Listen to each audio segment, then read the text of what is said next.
Bien, mon image maintenant est prête, prête à être publiée.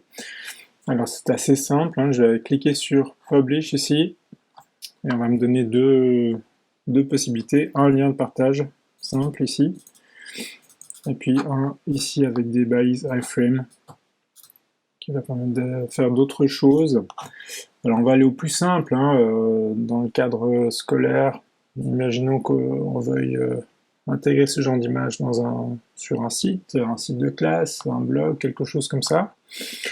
Alors il y a plusieurs façons de faire ça, hein, mais si on veut utiliser un peu des outils institutionnels, on peut aller dans l'école en ligne, et puis dans la suite des outils Google, nous avons accès à Sites, Google Sites. Alors le lien n'est pas proposé directement ici sur la page de l'école en ligne, mais je peux le trouver à partir de n'importe quel outil de la suite. Ça peut être l'adresse Gmail, la Classroom, ou même Meet ici.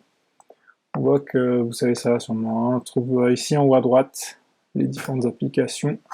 Et j'ai Sites qui se trouve ici. Voilà, donc on va voir comment intégrer mon image interactive dans un site. Admettons test, juxtapose ici. Alors je vais aller dans Intégrer. Et puis il va me le mettre comme ça en dessous dans la zone libre sur la page. Je pourrais déplacer ensuite, hein. Alors là, vous voyez que vous avez, à partir d'une URL ou intégrer le code, donc vous avez ces deux possibilités. Donc pour l'URL, je vais utiliser le lien de partage que j'ai ici. Je le sélectionne et je le copie. Et puis, si je veux utiliser par contre l'intégration du code, ce qui va peut-être me permettre de faire des choses un peu plus avancées, disons, on voit ici qu'il faut intégrer le code HTML. Donc là, j'ai effectivement cette possibilité ici dans Embed. Bon, moi je vais faire les choses de manière simple ici, donc je me contente du share link que je copie et que j'intègre ici. CTRL V. Et puis voilà, sous forme de page entière, mon image dynamique qui apparaît ici dans une fenêtre que je peux redimensionner.